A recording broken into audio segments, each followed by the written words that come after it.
Today I brought a wonderful recipe for you who want to reduce carbohydrates in your daily life. Follow a low-carb diet to lose weight, want to control your blood sugar, or simply have a healthier diet, you're going to love it. It's a complete dish, perfect for lunch, dinner, and it also works well as a snack at night or on weekends. When you don't feel like having a full meal because it's a complete dish, you're going to love it. There's no wheat flour and it has no gluten. Stay until the end because you won't want to miss it. If you love recipes that are easy, quick, and healthy, you'll love this channel, so go ahead and subscribe. Remember to turn on the notification bell to get updates. I have new videos every day and you're going to love them. Let's get started with our recipe. Remember that the ingredients with their quantities and the nutritional information will be listed below in the description. So, the first ingredient I have here is my zucchini, which will be the base of our recipe. Ideally, you should grate the zucchini using the coarsest side of the grater because we're going to squeeze it a bit. My zucchini is the kind with the darker green skin. You can use the lighter skinned zucchini as well. There's absolutely no problem.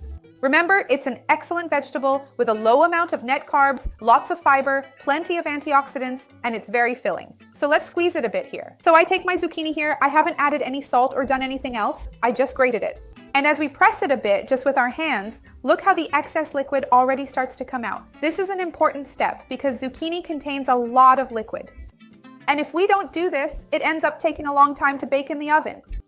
It's not really a recipe where you need to salt it beforehand to drain the liquid. I've already done it this way here, but some recipes need it. And for others, just squeezing it with your hands is enough. If you want, you can also put it in a very clean dish towel and twist it like a bundle to make it easier. That works too. Just do it however you prefer. I'm going to finish this here. That's all for now, and I'll be right back. Look, so here's our zucchini, partially drained. I'm going to add the eggs to it now. Remember, I have videos on the channel about what happens when we eat eggs daily, if eggs raise cholesterol, and more. I'll go straight to the seasonings. I'm going to add them to the eggs, which makes it easier to mix later. Now I'll add the salt and a bit of black pepper here. These seasonings are always optional. You can add as much as you like and whichever ones you prefer. I'm going to add a bit of dried garlic here. If you want to grate a clove of fresh garlic, that works well too. And I'm going to add a bit of paprika here. You can use sweet, spicy, smoked paprika, whichever type you like. So first, we'll gently mix the eggs together with the zucchini.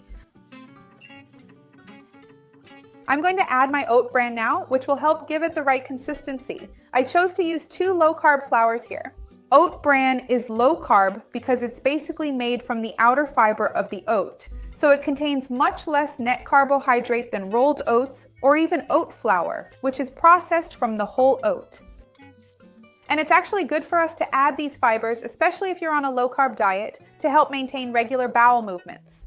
Some people follow such an extreme low-carb diet with very few vegetables and little fiber that they end up completely constipated and can't go to the bathroom at all.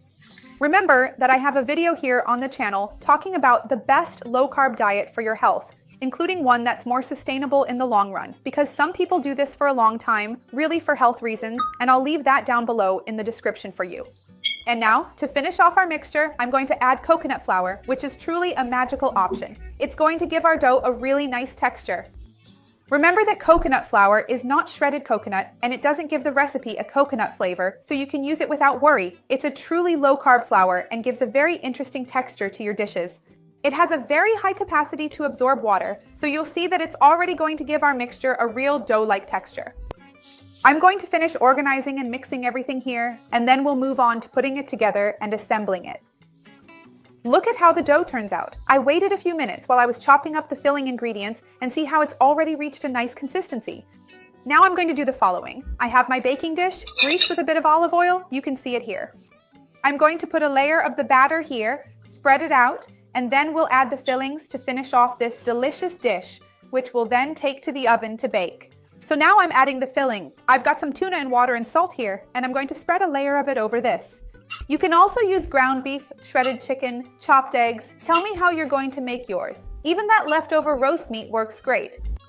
Sometimes it just sits in the fridge and no one wants to eat it. Don't let it go to waste. These days, we can't afford to let anything spoil. Let's reuse it, and it turns into a new, different dish that everyone loves. So look, this tuna here is in water and salt. Remember that tuna is a very healthy protein, rich in omega-3, which is an anti-inflammatory fat. And I actually have a video here on the channel explaining how to choose good canned tuna and sardines. I'll leave the link down below in the description for you. Let me organize this a bit more carefully so it's nicely spread out and every single piece gets some delicious tuna, so there's absolutely no fighting later on when it's finally time to serve. So we spread it out like this to make it really nice. Now I'm going to add the tomato. I removed the seed so it's less watery. That's a good tip. If you don't want to use tomato, you can use red bell pepper, grated carrot, or whatever you like. Tell me what kind of vegetable you'd like to add here to make our pie even richer. Tomato is also great because it adds volume to the filling, making the pie taller and even more beautiful. So I'm going to add it to the pieces that are missing using the same method. And did you notice that I didn't season my tomato here? That's because the tuna already has salt. And my other ingredient, the last one I'm going to add here, is the olive. I always soak it for a bit to remove the excess salt so it transfers to the water, but even so, there's always some left, so I prefer not to add any more salt to the tomato here. And also, if you don't like olives, you don't have to use them. You can add chives, parsley, or something else to season it. So, now that we've spread the filling well, if you want to add cheese or cream cheese, that also works well. Now I'm adding another layer of zucchini here and I press it down a bit to even it out. So I'm going to finish covering it here and I'll be right back in a moment. Hold on. So I've finished making the layers here. To finish, I'm going to add a bit of Parmesan cheese. This is optional, but it will give a nice color and also add more flavor and texture to our dish. If you don't want to, you don't have to. So I'm going to finish sprinkling it on and then put it in the oven at 360 degrees Fahrenheit to cook. I'll be back in a bit to tell you how long it took and to cut a piece so you can see how it turns out. Hold on.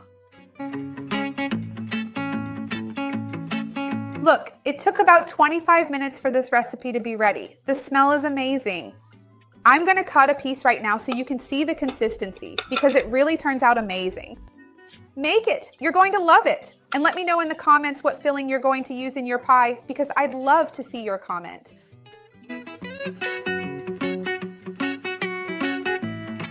Look, I'm going to show you the inside consistency. Make it. You're really going to love it. It's super stuffed. Check this out. Remember that I have a playlist of savory pies and empanadas here on the channel. I'll leave it down below in the description for you. And don't forget to like the video because that really helps me out too. And share it with anyone who would enjoy it or who needs it. Let's spread this chain of kindness together. That's what I want here on the channel. Let's give it a try.